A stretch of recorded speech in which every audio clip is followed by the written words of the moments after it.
പഴയ തിരുവനന്തപുരം ഈസ്റ്റ് നിയോജകമണ്ഡല പ്രദേശം ഉൾപ്പെട്ടതാണ് ഇപ്പോഴത്തെ നേമം നിയോജകമണ്ഡലം. ചരിത്രത്താളുകളിൽ ഇടം പിടിച്ച മണ്ഡലം ഇപ്പോൾ വികസനത്തിൻ്റെ പാതയിലാണ്. കാണാം ഒന്നിച്ചു മുന്നേറിയ പതിറ്റാണ്ടിൽ ഇനി നേമത്തെ വിശേഷങ്ങൾ.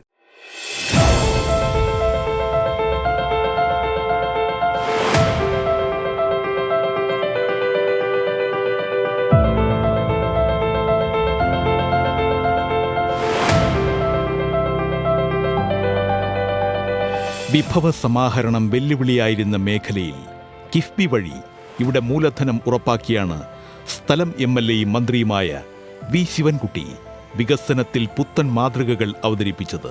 അടിസ്ഥാന പശ്ചാത്തല വികസനത്തിന് ബജറ്റിനെ ആശ്രയിക്കുന്ന പതിവിൽ നിന്ന് മാറി നിർമ്മാണ സേവന മേഖലയിൽ കിഫ്ബി വഴി വികസനം സാധ്യമാക്കി.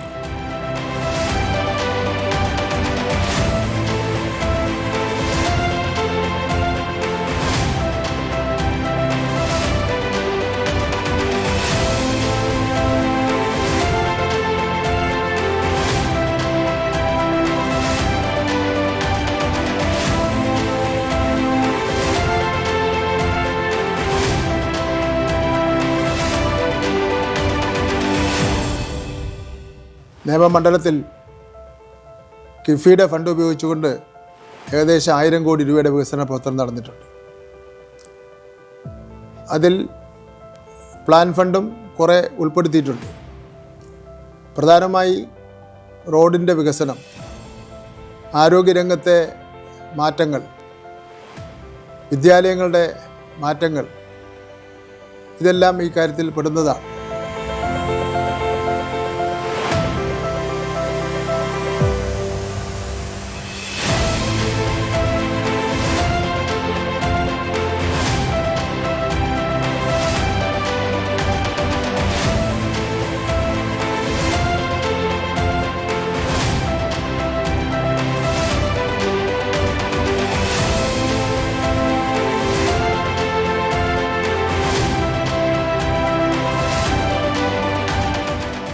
ശക്തമായ വിദ്യാഭ്യാസ അടിത്തറ പാകുന്നതിനായി കഴിഞ്ഞ 8 വർഷത്തിനിടയിൽ പൊതുവിദ്യാലയങ്ങളും അടിസ്ഥാന സൗകര്യങ്ങൾ മാറ്റുന്നതിനായി ചരിത്രപരമായ നടപടികളാണ് കൈക്കൊണ്ടത്.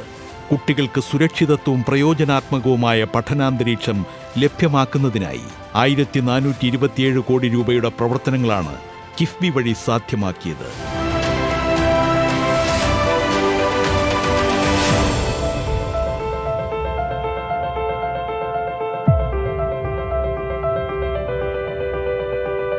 കാലടി ഗവൺമെന്റ് സ്കൂളിന്റെ നവീകരണത്തിനായി 5 കോടി രൂപയാണ് വകയിരുത്തിയത്.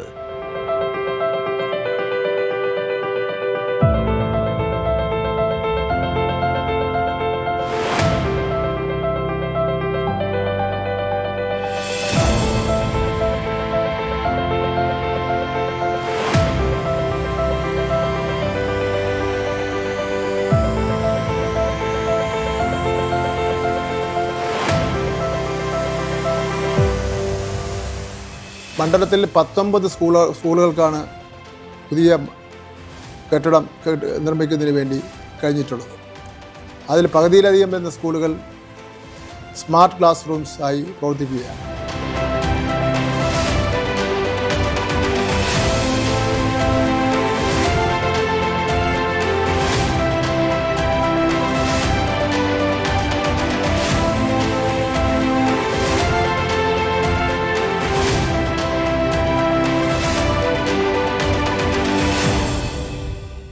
ഓരോ സ്കൂളുകളായിട്ട് എടുത്തു പറഞ്ഞാൽ കാലടി സ്കൂളിന് 5 കോടി രൂപ ചിലവഴിച്ചിട്ടുണ്ട്.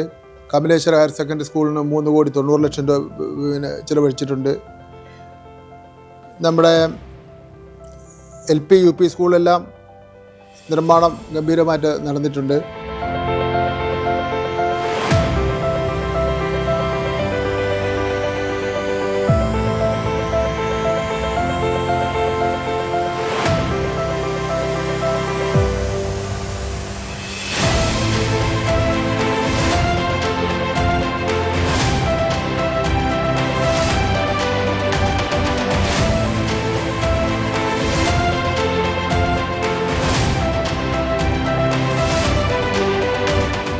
മണ്ഡലത്തിൽ ചിതറിക്കിടക്കുന്ന സർക്കാർ ഓഫീസുകളെ ഒരു കുടക്കീഴിൽ എത്തിക്കുക എന്ന ലക്ഷ്യത്തിനായി 21 കോടി രൂപ മുതൽ മുടക്കി പുതിയ കോംപ്ലക്സുകൾ കിഫ്ബി വഴി സാധ്യമാക്കി. നേമത്ത് താലൂക്ക് ആശുപത്രി ഒരു ജില്ലാ നിലവാരത്തിലുള്ള ആശുപത്രിയായി പ്രവർത്തനം നടന്നുകൊണ്ടിരിക്കുകയാണ്. ഏതാണ്ട് 8 നിലകൾ വീതമുള്ള 2 പടുകൂറ്റൻ കെട്ടിടങ്ങൾ അവിടെ നിർമ്മാണം പൂർത്തീകരിച്ചു വരികയാണ്. അത് കിഫി ഫണ്ടും എല്ലാം ഉപയോഗിച്ചുകൊണ്ട് നിർമ്മിച്ചിട്ടുള്ള അതാണ്.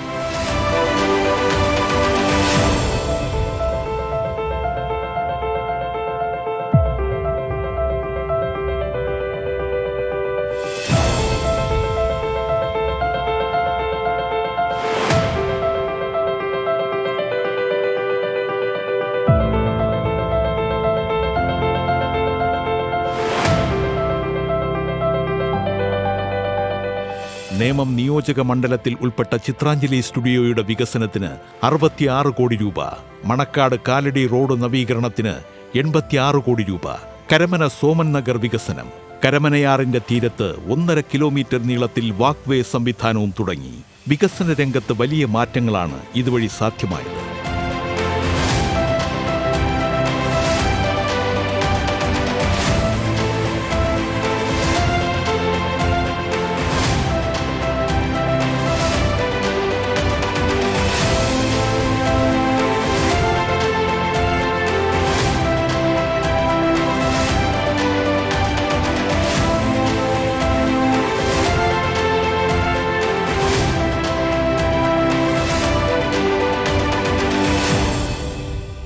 ടൂറിസ്റ്റ് രംഗത്തേക്കും ഒരു വലിയ കേന്ദ്രീകരണം നടത്തിയിട്ടുണ്ട്. നമ്മുടെ നിറമൺകര ആഴാങ്കൽ പാത്വേ അത് 12 കോടി രൂപ മുടക്കി നിർമ്മിച്ചിട്ടുള്ളതാണ്.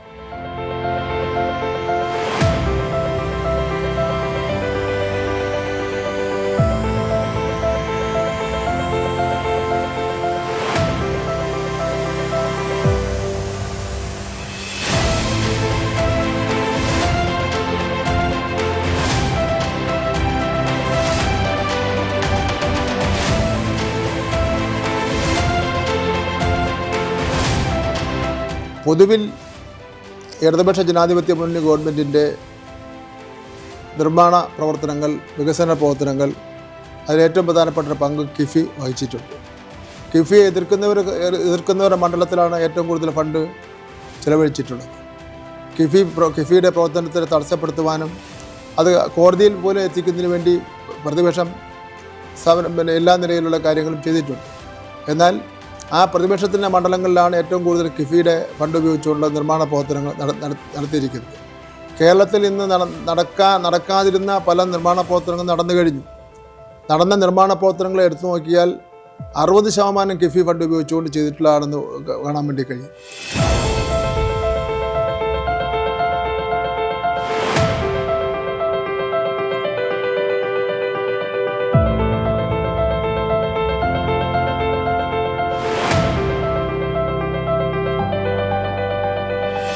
കേന്ദ്ര ഗവൺമെൻറ് കേരളത്തിലെ ഗവൺമെൻറ്റിനോട് ഒരു ശത്രുതാ മനോഭാവം കാണിക്കുന്ന അവസരത്തിൽ ഫണ്ടില്ലായ്മയുടെ ഏറ്റവും ബുദ്ധിമുട്ട് അനുഭവിച്ചവരാണ് ഞങ്ങൾ. വിദ്യാഭ്യാസ രംഗത്ത് തന്നെ ഏതാണ്ട് 2000 കോടി രൂപയാണ് കേന്ദ്ര ഗവൺമെൻറ് നൽകേണ്ടത്. സംസ്ഥാന അടിസ്ഥാനത്തിൽ ഏതാണ്ട് 5000 കോടി രൂപയുടെ വികസന പ്രവർത്തനങ്ങൾ കിഫി മുഖാന്തരം മാത്രം നടന്നിട്ടുണ്ട് സ്കൂളുകൾ നിർമ്മിക്കുന്നതിന് വേണ്ടി. അങ്ങനെ പൊതുവിൽ പരിശോധിച്ച് നോക്കിയാൽ കേന്ദ്ര ഗവൺമെൻറ്റിൻ്റെ ഈ നിലയിലുള്ള സാമ്പത്തിക ഉപരോധത്തെ മറികടന്നുകൊണ്ട് വികസന പ്രവർത്തനങ്ങൾ നടപ്പിലാക്കുവാനും പ്രഖ്യാപിച്ച വികസന പ്രവർത്തനങ്ങൾ പൂർത്തീകരിക്കുവാനും ഒക്കെ തന്നെ കഴിഞ്ഞിട്ടുണ്ട്. തീർച്ചയായിട്ടും അത് ജനങ്ങൾ നേരിട്ട് കാണുന്നതാണ്, ജനങ്ങൾ അനുഭവിക്കുന്നതാണ്. ജനങ്ങൾ കാണുകയും അനുഭവിക്കുകയും ചെയ്യുന്ന വികസന പ്രവർത്തനങ്ങളാണ് ചെയ്തുകൊണ്ടിരിക്കുന്നത്. തെരഞ്ഞെടുപ്പ് സ്റ്റണ്ടാണെന്ന് പറയുന്നതിന് വേണ്ടി കഴിയില്ല.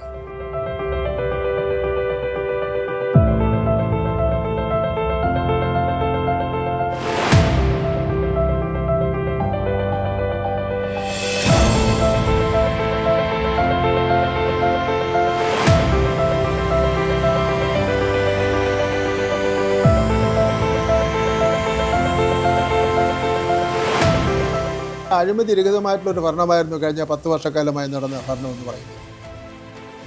നിയമസഭയ്ക്ക് അല്ലാതെ ഉള്ള അഭിപ്രായങ്ങളുണ്ടെങ്കിൽ നിയമസഭയിൽ ഉന്നയിക്കപ്പെടാമല്ലോ. പ്രതിപക്ഷം ബഹിഷ്കരിക്കുന്നതിൻ്റെ സ്വരമാണ് എടുത്തിട്ടുള്ളത്. കർഷക തൊഴിലാളിയായിരുന്നാലും കർഷകനായിരുന്നാലും യുവതികളായിരുന്നാലും സ്ത്രീകളായിരുന്നാലും തൊഴിലാളികളായിരുന്നാലും അവരുടെ എല്ലാം പ്രശ്നത്തിനെ അഡ്രസ്സ് ചെയ്യുന്നതിന് വേണ്ടി കഴിഞ്ഞ ഒരു ഗവൺമെൻറ്റാണ് പിണറായി വിജയൻ്റെ 1ഉം 2ഉം ഗവൺമെൻറ് എന്നുള്ള കാര്യത്തിൽ യാതൊരു തർക്കവുമില്ല.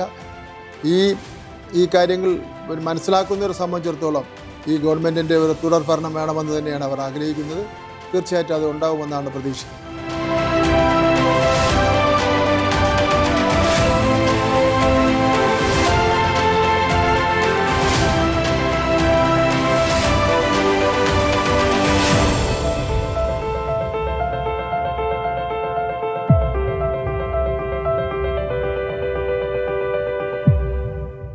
മണ്ഡലത്തിൻ്റെ ആവശ്യങ്ങൾ കണ്ടറിഞ്ഞ് എണ്ണം പറഞ്ഞ വികസനങ്ങളാണ് നേമത്ത് നടന്നുകൊണ്ടിരിക്കുന്നത്. ഇങ്ങനെ കിഫ്ബി വഴി നേമം മണ്ഡലത്തിൽ നടപ്പിലാക്കിയ വികസനം അനുകരണീയ മാതൃകയാകുമെന്നതിൽ സംശയമില്ല.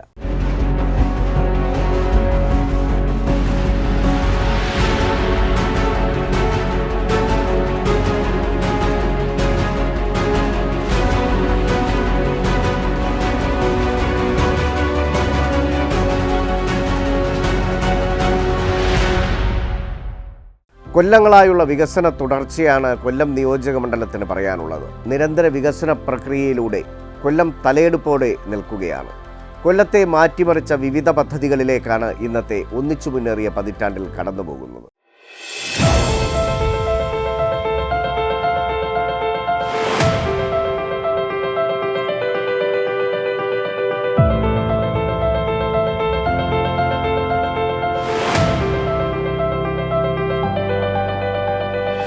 കൊല്ലം ജില്ലയെ കേരളത്തിന്റെ വികസന ഭൂപടത്തിൽ അടയാളപ്പെടുത്തുകയാണ് കിഫ്ബി.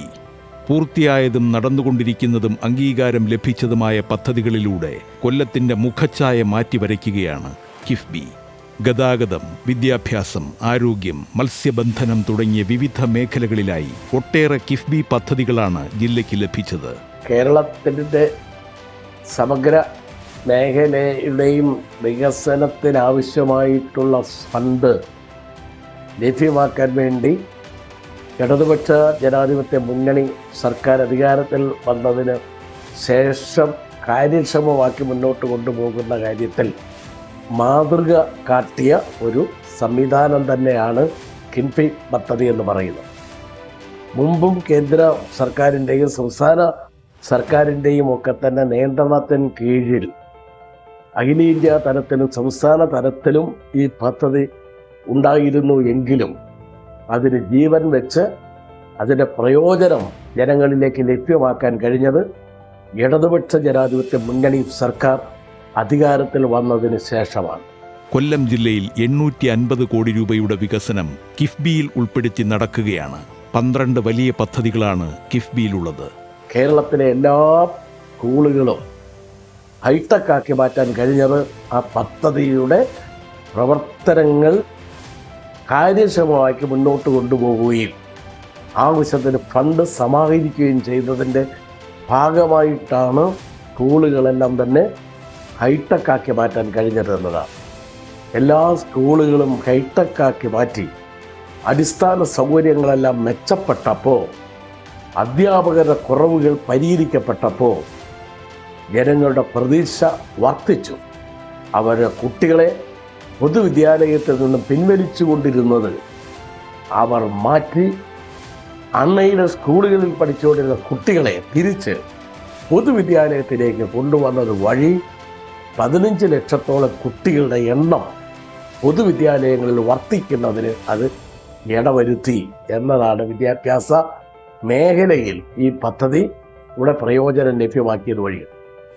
ആയിരക്കണക്കിന് തൊഴിൽരഹിതരായിട്ടുള്ള ഉദ്യോഗാർത്ഥികൾക്ക് തൊഴിലും ലഭിക്കുന്നതിന് ഇത് കാരണമായി. പാവപ്പെട്ടവൻ്റെ വീടുകളിലെ കുട്ടികൾക്ക് പണച്ചെലവില്ലാതെ തന്നെ ഉന്നതങ്ങളിലേക്ക് എത്താൻ ഇത് സഹായകരമായി മാറി എന്നത് വിദ്യാഭ്യാസ മേഖലയിലെ മാറ്റത്തിൻ്റെ പ്രത്യേകത.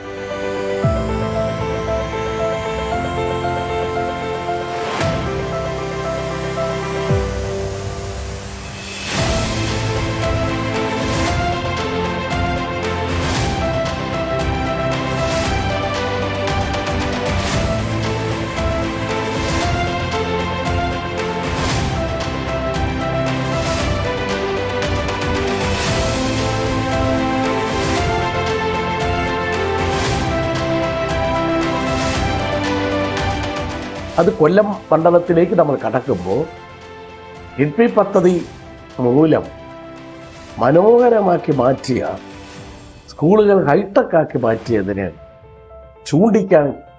ചൂണ്ടിക്കാണിക്കാൻ കഴിയുന്ന ഏറ്റവും പ്രധാനപ്പെട്ട ഒരു കലാലയമായി അഞ്ചാനമൂട് ഹയർ സെക്കൻഡറി സ്കൂൾ ഇന്ന് തലയുയർത്തി നിൽക്കുന്നുണ്ട്. അതിൻ്റെ എല്ലാവിധമായ വികസനത്തിനും ആവശ്യമായിട്ടുള്ള ഫണ്ട് കിഫ്ബി പദ്ധതിയിലൂടെയാണ് നൽകിയത് എന്നത് നമ്മൾ മനസ്സിലാക്കേണ്ട കാര്യം. അതേപോലെ തന്നെ കൊല്ലം അസംബ്ലി മണ്ഡലത്തിൽപ്പെട്ട എല്ലാ സ്കൂളുകളുടെയും അടിസ്ഥാന സൗകര്യ വികസനത്തിന് ഫണ്ടൊരു പ്രശ്നമല്ല എന്ന് പ്രഖ്യാപിച്ചുകൊണ്ട് മതിയായിട്ടുള്ള ഫണ്ട് നൽകി.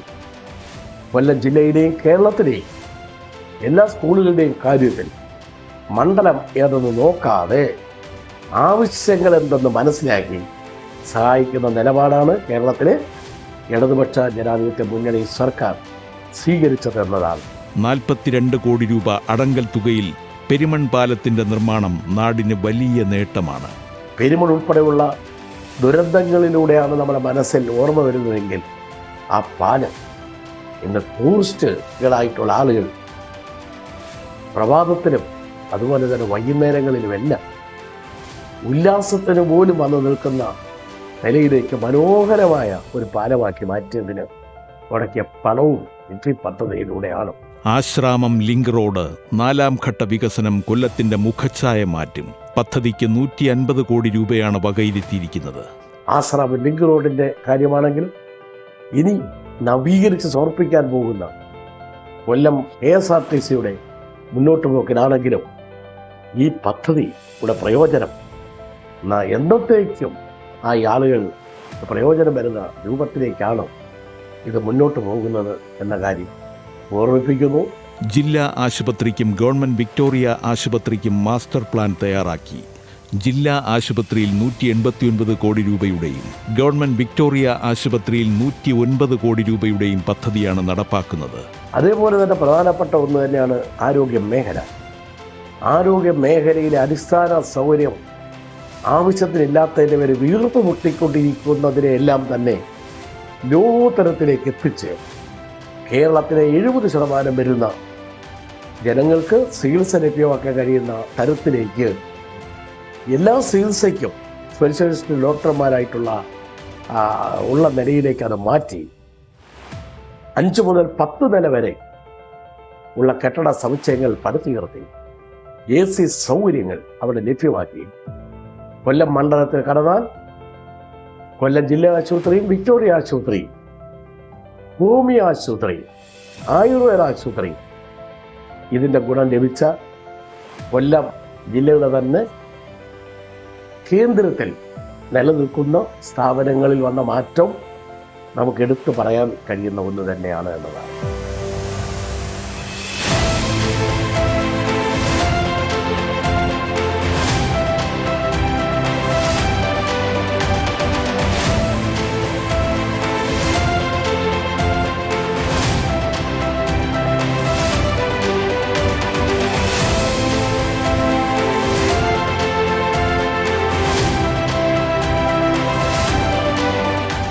ശ്രീനാരായണ ഗുരുദേവന്റെ നാമധേയത്തിൽ ഒരു സാംസ്കാരിക സമുച്ചയം സ്ഥാപിക്കപ്പെട്ടു.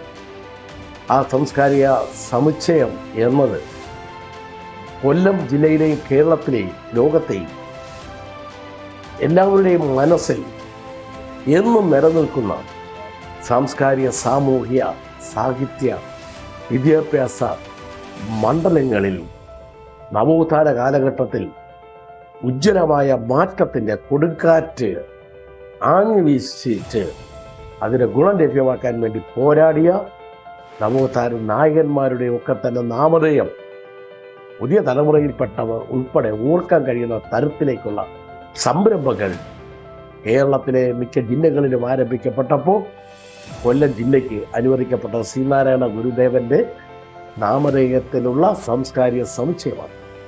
54 കോടി രൂപയാണ് അതിനുവേണ്ടി സർക്കാർ അനുമതിയോടെ കിഫ്ബി ലഭ്യമാക്കിയതെന്ന് നമ്മൾ കാണും. കുടിവെള്ളക്ഷാമം പരിഹരിക്കുന്നതിനുള്ള ഞാങ്കടവ് പദ്ധതിക്ക് 235 കോടി രൂപ വകയിരുത്തിയിട്ടുണ്ട്. ഇരവിപുരം, കൊല്ലം മണ്ഡലങ്ങളിലാണ് പദ്ധതിയുടെ പ്രയോജനം ലഭിക്കുന്നത്. ഇതുകൂടാതെ കുടിവെള്ള ശൃംഖല ശക്തിപ്പെടുത്തുന്നതിന് 37 കോടി രൂപയുടെ പദ്ധതിയും നടപ്പാക്കുന്നുണ്ട്. കൊല്ലം ജില്ലയിലെ കേരളത്തിലെ എല്ലാ മണ്ഡലങ്ങളും അതാര് ജയിച്ചു എന്ന് നോക്കാതെ മതിയായിട്ടുള്ള ഫണ്ട് നൽകി ഫെഡറൽ സംവിധാനത്തെ താഴ്ത്തുന്ന കേന്ദ്ര ഗവൺമെൻറ് നയത്തിന് വ്യത്യസ്തമായി ഒരു ഫെഡറൽ സംവിധാനത്തെ കാത്തു സംരക്ഷിക്കും. എല്ലാവരും മനുഷ്യരാണ്. എവിടെ ജീവിക്കുന്നയാളും എവിടെ താമസിക്കുന്നയാളും കേരളത്തിൽ ഒരേപോലെ കണ്ടുകൊണ്ടാണ് ഈ ഗവൺമെൻറ് അക്കാര്യങ്ങളെല്ലാം തന്നെ നീക്കിയിരിക്കുന്നത് എന്നതും നാം കാണേണ്ട ഒന്നാണ്. കേന്ദ്ര സർക്കാരാകട്ടെ അർഹതപ്പെട്ട വീതം പോലും തരാതെ സാമ്പത്തിക ഉപരോധം ഏർപ്പെടുത്തിക്കൊണ്ട് തകർക്കാൻ പരിശ്രമിച്ച സന്ദർഭത്തിലാണ് കേരളം മുട്ടുമടക്കാൻ തയ്യാറല്ല. നൽകിയ വാഗ്ദാനങ്ങൾ നിറവേറ്റും, ജനങ്ങളുടെ പ്രതീക്ഷയ്ക്കൊട്ട് പ്രവർത്തിക്കും. അതിൻ്റെ മകുട ഉദാഹരണങ്ങളാണ് ഞാൻ ചൂണ്ടിക്കാണിച്ച ഓരോന്നിനും നമുക്ക് കാണാൻ കഴിയും.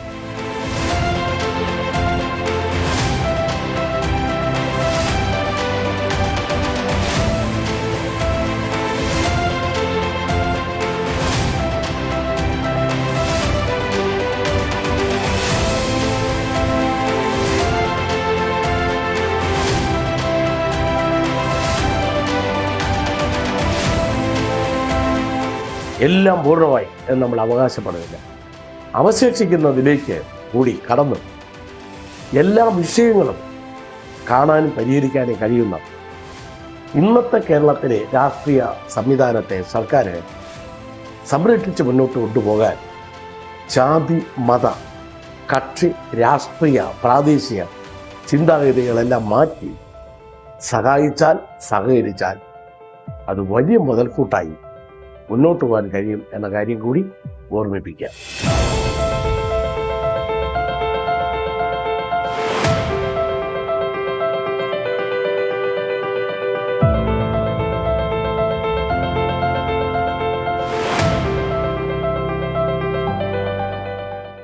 പദ്ധതികൾ തുടരെ പൂർണ്ണതയിലെത്തുന്നു എന്നതാണ് കൊല്ലത്തിൻ്റെ സവിശേഷത.